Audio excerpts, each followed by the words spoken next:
Bismillahirrahmanirrahim. Assalamualaikum warahmatullahi wabarakatuh. Alhamdulillahilladzi qad akhrajana minadh dhulumati ilan nur. Salatan wa salaman daimaini mutalazimaini ala sayyidina Muhammadin Sayyidul Anbiya'i wal Mursalin wa Sayyidul Makhluqati ajma'in, amma ba'du. Pertama-tama marilah kami panjatkan puji syukur kehadirat Allah Subhanahu wa taala. Alhamdulillah, berkat limpahan hidayah ditambah nikmat iman serta nikmat Islam dibarengi dengan nikmat sehat walafiat, sehingga kita sama-sama bisa mengikuti taklim pada malam hari ini. Mudah-mudahan kumpulnya kita di sini senantiasa mendapatkan ridho dan ilmu yang bermanfaat dari Allah Subhanahu wa taala. Mudah-mudahan keluarga kita senantiasa diberikan panjang umur, sehat walafiat. Salawat teriring salam semoga Allah sampaikan kepada baginda yang mulia Nabi Muhammad sallallahu alaihi wasallam. Semoga Allah sampaikan salam kita pada keluarganya Nabi, kepada sahabatnya, dan kita yang kumpul pada malam hari ini Allah kumpulkan kembali di yaumil qiyamah. Amin ya Allah ya rabbal alamin.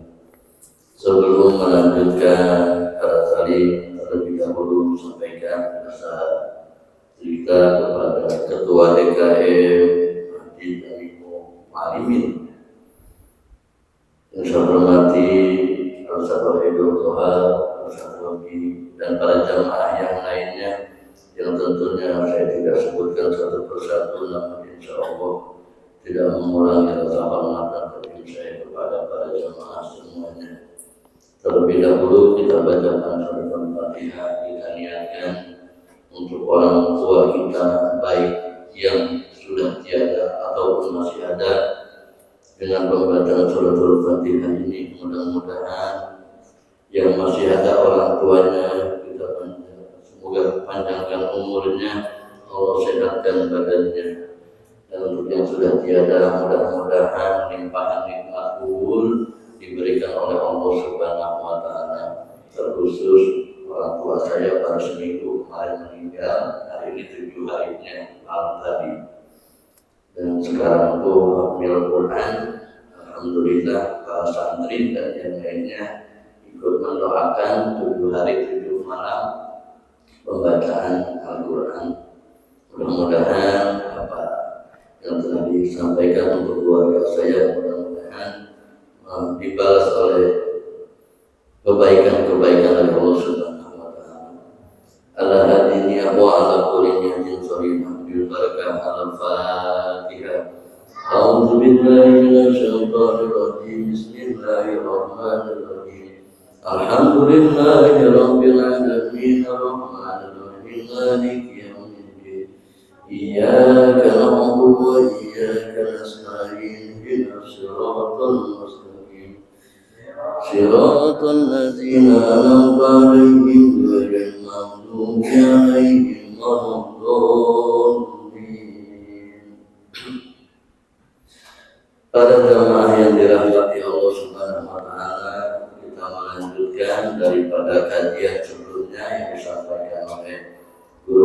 bersama Ustaz Raden Abdul Malik yang kebetulan saat ini sedang berhalangan hadir.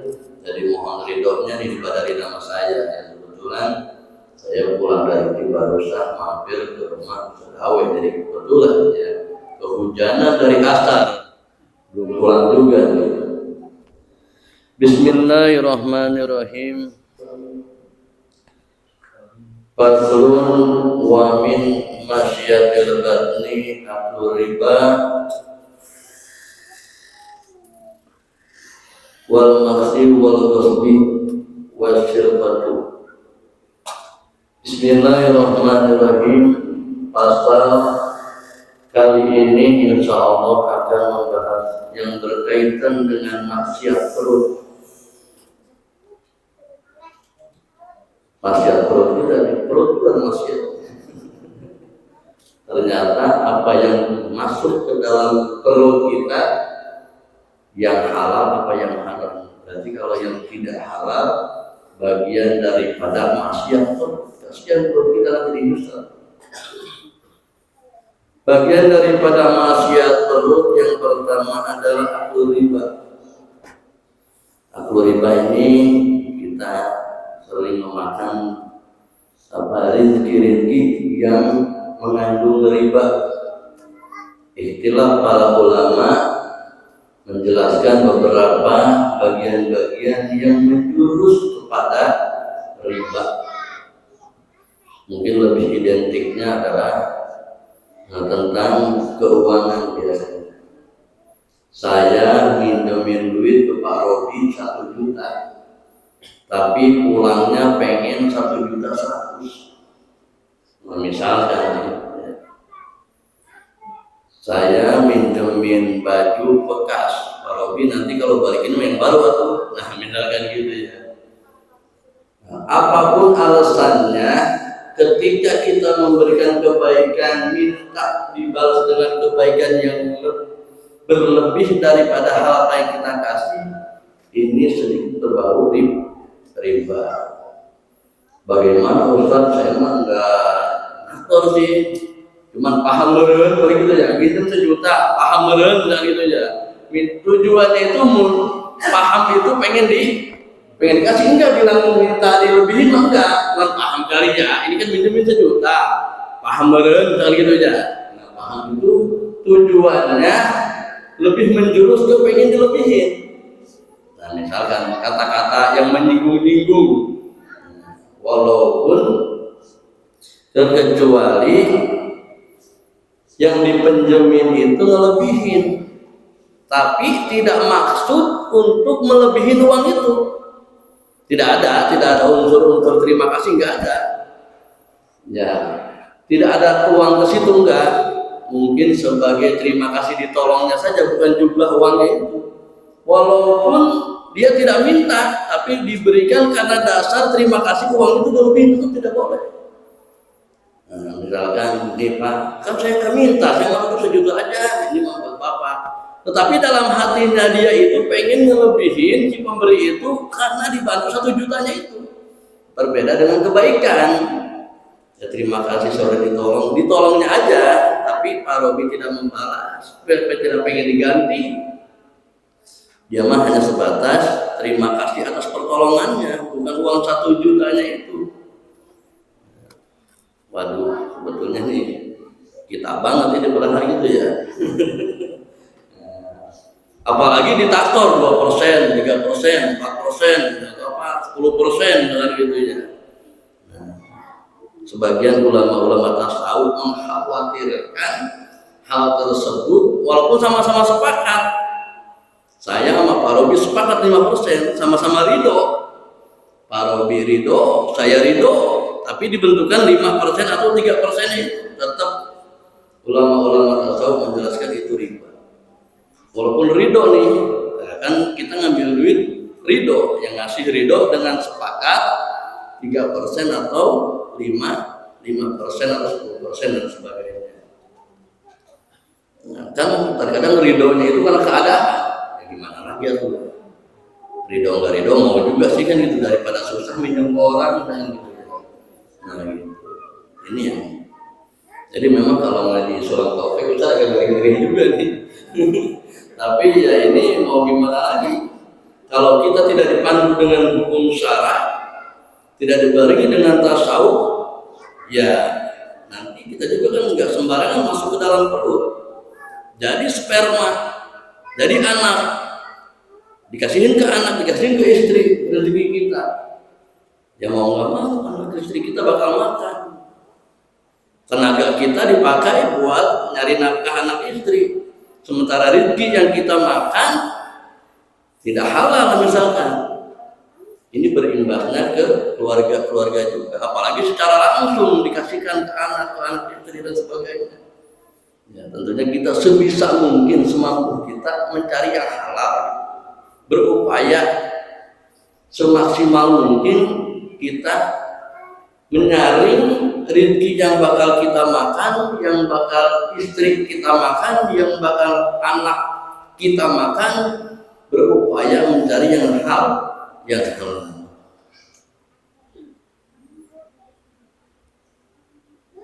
Wal maksi wal ghosbi,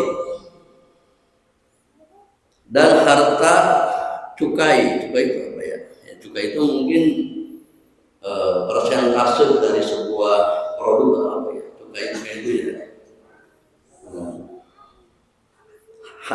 Riba juga ternyata, ngeri-ngeri juga.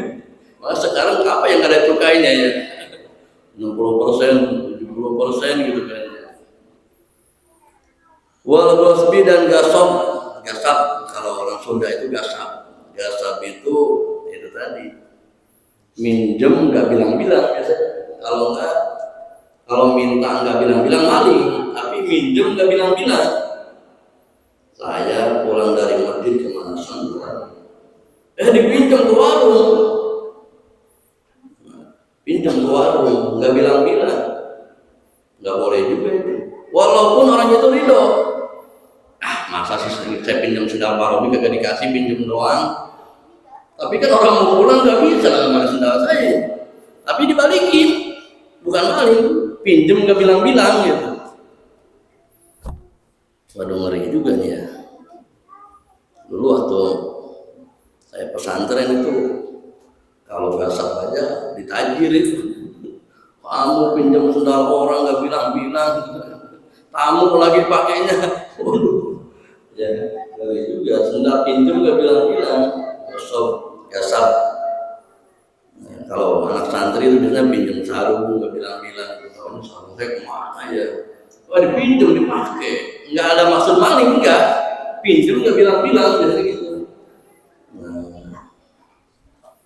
Ada lagi yang saya perlu itu tadi, kita pinjam dipinjemin lagi nggak boleh itu. Kita pinjam tangga, dipinjemin lagi. Pas kita nanyain ada tangga enggak, dipinjam lagi sama tangga sono. Lah, aku bilang dulu yang punyanya, boleh nggak dipinjam sama dia gitu maksudnya. Nah, ini demi keamanan. Nanti kalau rusak siapa yang tanggung jawab kan gitu? Saya mau pinjam lagi, saya mau pinjam. Wah, tangan berapa kali yang pinjam? Nah, ini ketika kita menggunakan tanpa seizin yang punyanya, ini juga riba. Karena kita uang titipan, orang nitip uang ke kita pinjemin, nggak boleh juga. Kecuali dengan izin yang punya uang. Walaupun bakal diganti, bakal dibalikin lagi, tetap harus izin daripada yang punya uang. Waduh. Ini kan apa ya? Begitu kewaspadaannya Islam dalam mengatur kehidupan umatnya. Kalau tidak diatur sampai ke situ bahaya. Tidak menutup kemungkinan keributan itu bakal terjadi. Lalu duit gua siapa suruh pinjemin? Nah, ini kan tangga kita lah, gua nggak nyuruh dipinjemin. Nah, tetapi Islam mengatur sampai ke hal detil apapun, itu indahnya Islam. Jangan meminimalisir daripada permasalahan-permasalahan dalam mengatur umat.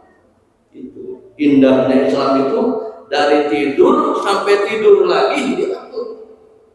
Mana mungkin agama yang lain mengatur sampai tidur harus berbaring di sini, bangunnya baca doa ini, sudah ini baca doa ini. Islam itu mengatur segalanya supaya sesuai dengan hukum. Itu kan kalau kita teliti, tidak mungkin diperintahkan kecuali ada manfaatnya. Tidak mungkin dilarang kecuali mengandung mador. Ya Allah, ternyata ya. Tidur berbaring ke sebelah kanan, perintah agama Islam, tangannya dikeseniin. Ternyata jantung itu tidak boleh tertekan lama. Dan jantung sebelah kiri ya. Kalau kita tidur ke sebelah kiri, berarti jantung kita tertekan badan kita dan sebagainya, darah dan sebagainya. Ini mengakibatkan tidak sedikit orang bangun tidur kena stroke dan sebagainya, ngap dan sebagainya. Ternyata Islam itu ketika memerintahkan pasti mengandung manfaat. Islam memerintahkan minum jangan terlalu banyak. Kalau terlalu banyak emang benar menurut kesehatan jantung pun tidak kuat memompa kalau minuman itu terlalu banyak. Islam memerintahkan sholat tahajud memang sepertiga malam itu waktu yang baik untuk mandi, kesehatan dan sebagainya.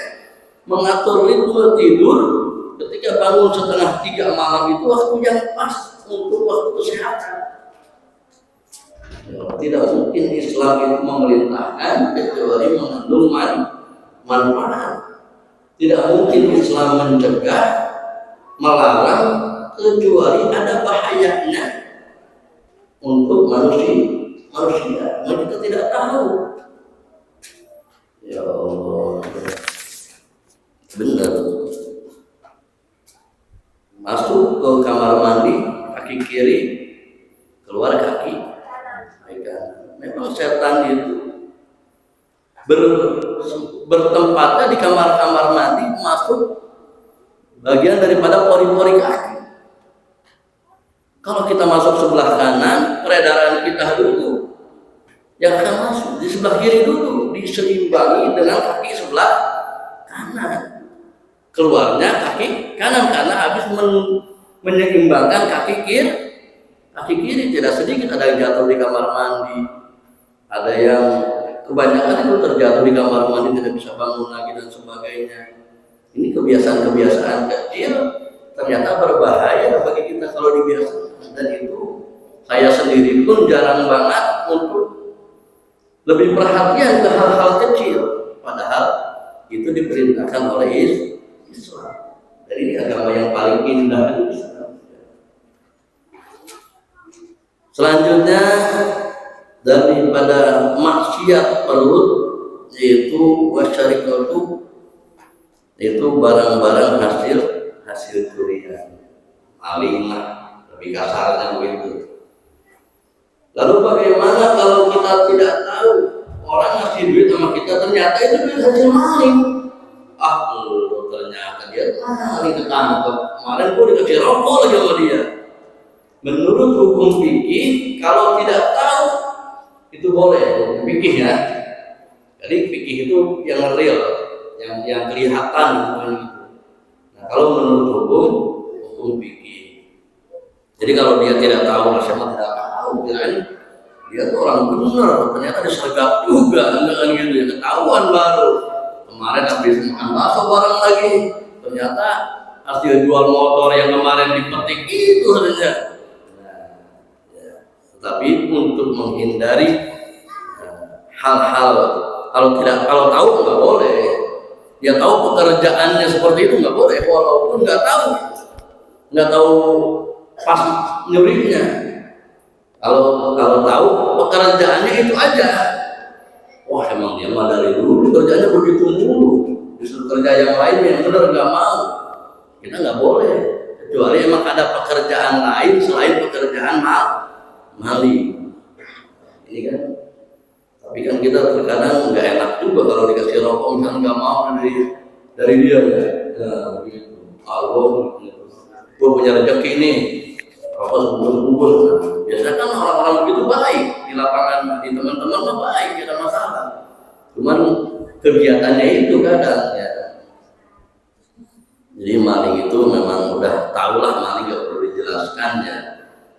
Udah menjurus ke hal mutlak seperti itu. Kalau riba kan agak sedikit samar-samar kalau riba. Kalau maling mah nyata, itu nyata. Ngambil punya orang tujuannya untuk memiliki atau dijual dan sebagainya.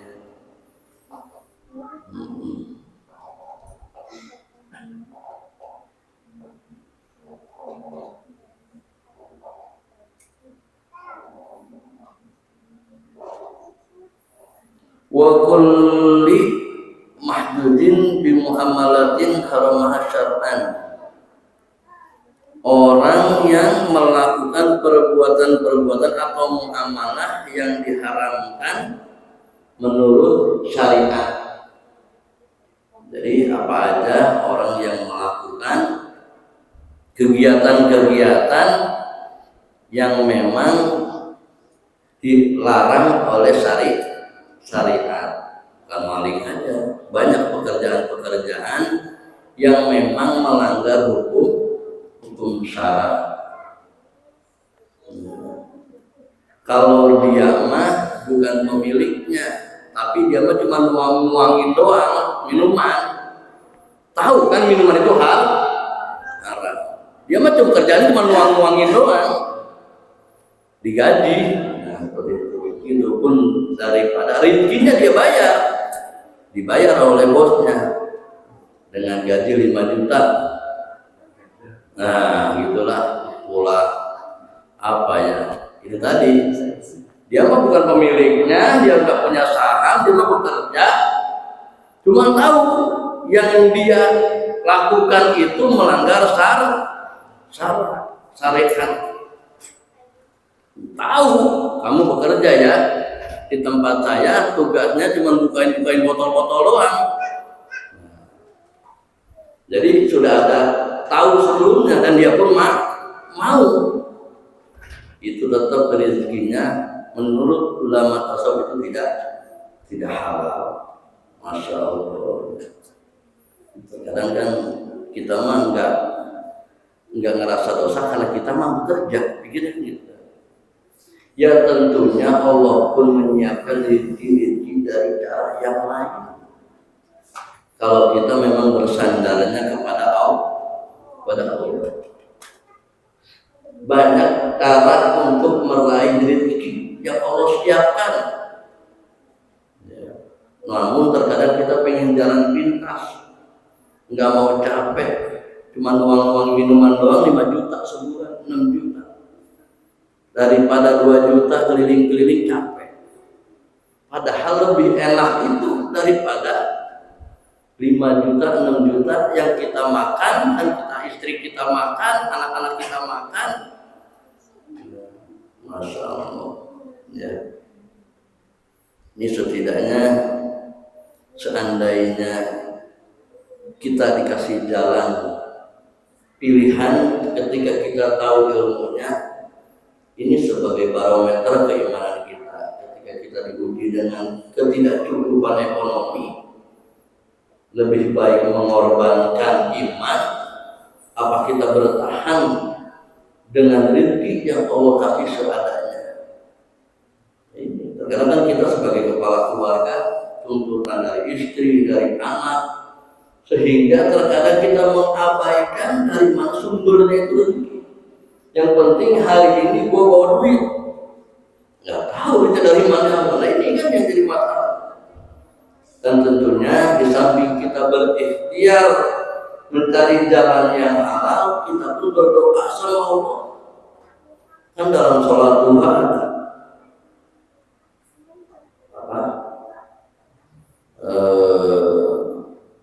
dalam sholat duha, apabila rezekiku halal atau apabila rezekiku haram atau halal, dan maksudnya ketika kita diberi pilihan jalan yang menuju jalan yang haram, Allah kasih tunjukkan jalan yang halal. Nggak mungkin rezeki yang haram dihalalkan. Oh berarti boleh dong dihalalkan sama Allah. Enggak, maksudnya ketika kita berjalan menuju jalan yang haram, Allah tunjukkan jalan yang halal. Ada teman kita ngajakin, lo lagi nganggur kan? Iya. Sama gua aja, kerjanya gampang. cuman di depan komputer aja, ngapain? Nyari nasabah. Judi online, gampang lu ngediem aja depan komputer nyari orang ngangkat buat ikutan judi online, misalnya gitu. Kan ringan, cuma ngadepin komputer, kita acak-acak nomor. Nah, mungkin orang berminat main judi online, kita dapat uang. Ketika hati kita sudah dipilih sama Allah untuk yang halal, kita pun bisa menolak dengan cara yang baik. Insya Allah saya lagi dagang, dan mudah-mudahan berkah buat anak-anak saya dan istri-istri saya. Dan istri saya betul begitu ya. Nah ini wain karena haroman atau hirup gitu. Dalam sholat doa kan ada seperti itu ya. Doa ya Allah, ketika rezeki yang datang itu jalan yang haram, maka Allah datangkan ke jalan yang halal. Yang halal bukan haroman atau hirup. Misalkan yang haram dari halal bukan, tetapi ketika ada di depan kita jalan yang haram, kita minta petunjuk sama Allah agar ditunjukkan cara jalan yang halal. Ini masalahnya wa min masyiatin batni ini yang berhubungan dengan bukan perut kita saja, perut istri kita, perut anak-anak kita juga. Kalau udah jadi jatuh ke istri, istrinya jadi nggak nurut, jatuh ke anak, anaknya susah diatur dan sebagainya. Kenapa? Karena mungkin daripada rezeki yang kita kasihkan untuk istri dan anak kita, mungkin ada ada mengandung rezeki yang dilarang oleh Allah Subhanahu wa Ta'ala. Waduh, gara-gara ngaji jadi ribet. Temen saya udah ngajinya, kalau ngaji mah jadi sholat saya pun jadi susah katanya. Dulu mah saya sholat enak banget, ternyata sudah ikut ngaji, sujud yang benar begini, ruku yang benar begini, nah sholat jadi ribet ya. Nah ini gak usah ngaji itu mah ya. Justru enaknya itu menurut kita, bukan menurut hukum. Jadi emang ngaji Sulam Taufik ini emang ya ini Sulam Taufik itu agak tasawuf lah. Memang penting buat kita. Kalau tanpa tasawuf bahaya. Nah ini jadi hal-hal yang bakal masuk dalam perut kita setelah kita mengaji pelajaran ini, mungkin ada rem-rem keimanan untuk meraih rezeki yang ditebarkan oleh Allah Subhanahu wa Ta'ala. Ya. Kan kita punya pilihan, mau jalan sini atau jalan sini. Gitu. Orang mau ziarah juga, ada jarahnya ke sini, ada jarahnya ke sini, beda-beda. Nah, tentunya semuanya adalah demi kebaikan kita semua. Karena kalau sudah mutlak haram, hukumnya tidak di akhirat saja, di dunia pun akan ada imbas atau konsekuensi yang bakal kita dapatkan. Ya, halal seperti ini, haram seperti ini. Dan ternyata kemarin saya ngobrol itu sama yang punya tempat wisata, ada itu Taman Safari. Dia itu ternyata uangnya bermiliar-miliar, tapi makannya nikel. Apa enaknya? Ya kan punya penyakit gula kan begitu ya, makannya nggak boleh banyak segini. Kita yang sehat, walaupun rezeki kita seadanya, kita bisa makan satu piring, kita bisa makan nambah dan sebagainya. Ternyata di dunia pun konsekuensinya ada jalan. Ternyata rezeki yang halal, yang haram itu bisa menyumbat peredaran darah yang ada dalam diri kita. Contohnya orang korupsi, mana ada hidupnya tenang, pengen dikejar-kejar KPK, pengen dikejar, takut dikejar-kejar karyawannya karena korupsi, takut ini, takut itu.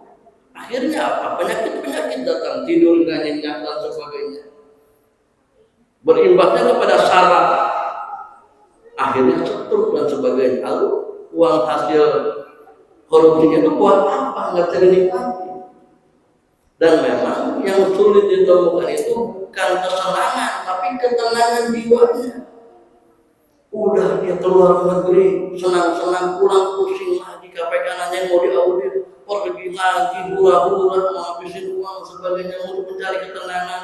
Belum dapat juga bikin villa, langsung untuk menemukan ketenangan, enggak tenang. Karena memang uangnya tidak sesuai dengan ajaran Islam. Coba kalau dia gaji 5 juta, hidup dengan keluarganya yang tenang, nikmat. Kalau korupsi, maling, mana tenang, nggak bakalan tenang. Habis maling dia ke diskotik untuk mencari ketenangan. Padahal itu buat kesenangan, bukan ketenangan. Padahal yang dia cari adalah ketenangan. Dia sewa villa dan sebagainya, pengen tenang, tetap nggak bakalan tenang. Karena dia tidak bikin tenang orang lain. Ya dari korupsi malah bikin orang tenang. Waduh, bang kemana nih gak ada nih? Wah, dia pelakunya akhirnya dicelakai. Islam itu mengatur dari mulai kita tidur sampai tidur lagi, diatur dan sebagainya. Ini semua demi kemaslahatan umat manusia, umat yang memang muslim itu diatur oleh secara agama dan Islam. Ketika kita berikrar raditu billahi robba wa bil islami dina, aku ridho diatur oleh Allah dan Islam sebagai agamanya untuk mengatur hukum, ketika itu kita harus siap diatur secara Islam atas perintah Allah. Tidak mungkin kalau kita mengikuti hukum syariat tapi tidak menemukan ketenangan atau kemaslahatan dari hukum itu sendiri. Nah gitu. Ya contohnya kalau kita habis dagang walaupun kerja, walaupun gajinya nggak besar, tetapi memang kita mutlak tenaga kita kurang, nggak takut KPK, silakan mau diaudit, silakan mau diapain. Kenapa? Karena kita nggak melakukan hal yang melanggar hukum. Jadi ini adalah yang berkaitan dengan sesuatu yang masuk ke dalam perut kita ini, halal apa haram. Dan tentunya ada beberapa kategori yang tadi yang dikatakan daripada maksiat perut. Jadi soal topik ini ada maksiat telinga, ada maksiat mata, ada maksiat kaki, ada maksiat tangan. Dan kebetulan walaupun tidak semua yang kita bahas adalah bagian daripada maksiat perut, yang hal berkaitan halal apa tidaknya, baik apa tidaknya, walaupun halal ketika berlebihan tetap tidak boleh. Nasi saya mah halal, makan 3 piring sampai enggak, nggak boleh juga. Lalu makan halal makanan saya, ya tetap ada aturannya. Lambung itu kalau tidak salah 18 jengkal, yang 6 jengkal buat makanan, 6 jengkal buat air, dan 6 jengkal lagi buat pernapasan. Makanya kalau makan berlebihan suka ngap, ngos-ngosan. Kenapa bagian pernapasan kita mungkin terpakai sampai segitunya. Islam mengatur daripada kehidupan kita. Tidur fleksibelnya ada 8 jam. Nah, dilarang tidur pada asar karena waktu asar itu tidak baik untuk dipakai tidur dan mewariskan daripada sifat linglung, pusing, linglung, keder. Kenapa ya kita tidur terang, pulang bangun gelap? Dan apa ini ya? Pusing juga nggak baik. Tidur pada asar. Dilarang tidur pada subuh. Karena hadisnya jelas, siapa orang yang tidur pada subuh itu mewariskan daripada kefakiran. Fakiran aja lah, orang pada kerja kita mau tidur. Orang lagi dibagi rezeki kita tidur, bukan waktunya. Nah seperti itu ya. Walaupun kita ngantuk habis kerja, minimal sudah masuk waktu duha, boleh tidur. Kita kerja malam nih, pulang pada subuh, tunda sejenak, nanti setelah masuk duha baru boleh tidur. Seperti itu. Tapi emang enak banget kalau habis subuh ya. Padahal itu nggak boleh. Orang lagi dikasih rezeki ini